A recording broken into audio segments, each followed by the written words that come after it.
ଚଞ୍ଚଳା ପରିଡ଼ା ସେ ଘଟଣା କହିଲେ ବହୁତ ହବ।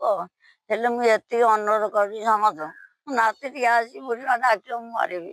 ମୋ ନାତି ଦରକାର କିଛି ଦରକାର ନାହିଁ। କଣ ହେଇଛି ନାତିର? ପୁଅକୁ ସେ ଜମା ପସନ୍ଦ କରୁନି। ଝିଅ ଟିକେ ମରିଛି 10 ବର୍ଷର ସେ ପୁଅଟି ମତେ ମାରିକି ଦେଖୁନା କଣ ସବୁ କରିଛି। ମୁଁ ହାତ ଦେଇନି। ଆଚ୍ଛା ମତେ ଗୋଟେ ଅଷ୍ଟମୀ ପରୁଆ କରି 4 ଦିନ ଯାଇଛି ଅଥାର ଭାଙ୍ଗିନି ଗଣ୍ଡଗୋଳ କରି ପୁଲିସ ପୁରେ ଆପଣଙ୍କୁ ଯୋଉ ଘଟଣା ହେଇଛି 3 ବର୍ଷ ପୁରୀ ଗଲାଣି। ଆମେ ଜାଣିନୁ ରାତି 10ଟା 32 ମିନିଟରେ ଗୋଟେ କାନ୍ଥ ଘଣ୍ଟା ଆଣିଛି 100 ଟଙ୍କାରେ। ସେ ଆସି ଡାକିଲେ ତମର ଭଳିଆ ବାବୁ ବ୍ରାହ୍ମଣ ଜଣେ ତା ଭାଇ ତାର ପେଡା ସଦର ଅଛି ସାନ ବୋଉ ତାର ଛୁଆକୁ ନେଇ ଶୋଇଲାଣି। ଜଡ଼ା ଜଡ଼ା ମୁଁ ବିଛଣା ପାରୁଥିଲି ସେ ତାର ଘର ଭିତରକୁ ଶୋଇଛି। ସେଠୁ ମୁଁ କହିଲି କୁନା କବାଟ କାଢୁନୁ କିଏ ଡାକୁଛନ୍ତି। କବାଟ ଖୋଲିଲା ଆସିକି ମାନେ ବାବୁ ତମେ କିଏ?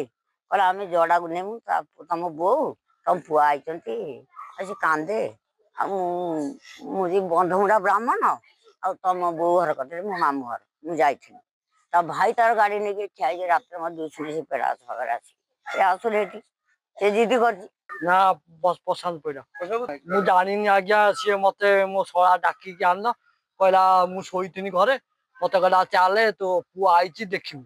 ମୁଁ ଗଲା ବେଳକୁ ମତେ ନାଲା ଆଖି ଦେଖଉଛି କହୁଛି ମୁଁ 20,000କୁ ବିକି ଦେଇଛି ଜଣେ କହୁଛି 17,000 ଆମ ମୋ ପାଖରେ କହିଲା 20,000 ପୁଅକୁ ବିକି ଦେଇଛି ପଇସା ପାଇଲାନି ଖର୍ଚ୍ଚ କରିବାକୁ।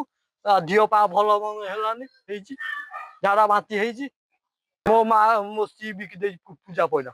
ଅମୀୟ କୁମାର ପରିଡ଼ା ଆକ୍ଚୁଆଲି ତା ବାହାଘର ଆଜି 11 ବର୍ଷ ହେଲାଣି। ବିରଜା ମନ୍ଦିର ବାହାଘର ହେଇଥିଲା। ବାହାଘର ପରେ ସେ ଆସିକି 1-2 ବର୍ଷ ଏଠି ଭଲରେ ରହିଛି। ରହିଲା ପରେ ତାର ଗୋଟେ ଛୁଆଟେ ହେଲା। ଛୁଆଟେ ହେଲା ପରେ ତାଙ୍କ ଘରେ ବିଶୃଙ୍ଖଳା ଆରମ୍ଭ ହେଲା। ବିଶୃଙ୍ଖଳା ଆରମ୍ଭ ହେଲା କଣ ଇଏ ଜଳାଟେ କୁଣ୍ଡାଟେ ସେ ଝିଅଟା ଟିକେ ସ୍ମାର୍ଟ ଅଛି। ସ୍ମାର୍ଟ ଅଛି ସେ କଟକ ଭୁବନେଶ୍ୱର ରହିବାକୁ ଚାହିଁଲା ପ୍ରଥମ କଥା। ଦ୍ୱିତୀୟ କଥା ଫାଷ୍ଟଫୁଡ ଖାଇବା ପାଇଁ ଚାହିଁଲା। ଇଏ ତ ଗରିବ ଲୋକ ଏ ଜିନିଷ ସବୁ ଆଣି ଦେଇପାରିବନି। ତାପରେ ଧୀରେ ଧୀରେ ସେ ଏଠୁ ବାହାରିକି ପଳେଇଲା। ବାହାରିକି ପଳେଇଲା ପରେ ଏଠି ଗାଁରେ ଝଗଡ଼ା ଘାଣ୍ଟି କରିକି ଥାନା କୋର୍ଟ କଚେରୀ କେସ୍ ହେଇଛି। ଆମେ ସବୁ ତାକୁ ଯାଇକି ଥାନାରୁ ଆଣିଥିଲୁ ଥରେ। ଥାନାରୁ ଆଣିକି ଆଉ ଜଣଙ୍କ ସହିତ ପଳେଇଥିଲା ଥାନାରୁ ଆଣିଥିଲୁ। ଥାନାରୁ ଆଣିଲା ପରେ ଯୋଉଦିନ ଆସିଲା ତା ପରଦିନ ସେଠାରେ ତା ଘରକୁ ପଳେଇଲା। ଗଲା ପରେ ସେତେବେଳକୁ ଛୁଆକୁ ହେଇଥିଲା 3 ବର୍ଷ। ଫେରିଲା 4 ବର୍ଷ ପରେ ମୋର ଛୁଆକୁ 7 ବର୍ଷ। ଫେରିଲା ପରେ ଜଡ଼ା ଖବର ପାଇଲା ଯେ ତା ସ୍ତ୍ରୀ ଆସିଛି ବୋଲି। ସେ ଗଲା ଯାଇ ତା ବାପ ଘର ପହଞ୍ଚିଲା ଦେଖିଲା ତା ସ୍ତ୍ରୀ ଅଛି ତା ଛୁଆ ନାହିଁ। ତା ଛୁଆ କଣ ହେଇଛି ନା ବିକ୍ରି ହେଇଯାଇଛି। ସେଠୁ ଆସିକି ଆମକୁ ସବୁ କହିଲା।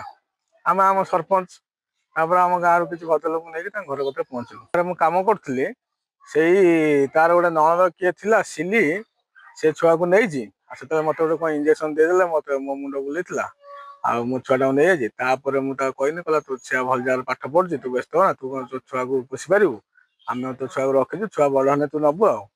ତାପରେ ସେଇଠୁ 3 ବର୍ଷ ଗଲାଣି 2-2.5 ବର୍ଷ ଗଲାଣି। ଆଉ ମୋ ଛୁଆକୁ କହିଲି ମତେ ଦେଖା କରେଇଦିଅ। ଛୁଆକୁ ଦେଖା କରେଇ ଦଉନାହାନ୍ତି କି ଭିଡିଓ କଲ୍ କହୁଛନ୍ତି ଭିଡିଓ କଲ୍ କରେଇଦବୁ ଭିଡିଓ କଲ୍ ବି କରୁନାହାନ୍ତି। ଆଉ ଯଦି ପୁଲିସ ଯାଆନ୍ତି ତାହେଲେ ମୋ ଛୁଆକୁ ମୁଁ ପାଇବି। सावित्री व्रत उपलक्षे बयनिका आनिछि 10+20% सरकारी रिहाती 25 मे पर्यंत। आज ही आसंतु बयनिका आउटलेट बा ऑनलाइन शॉप करंतु बयनिका.com रे।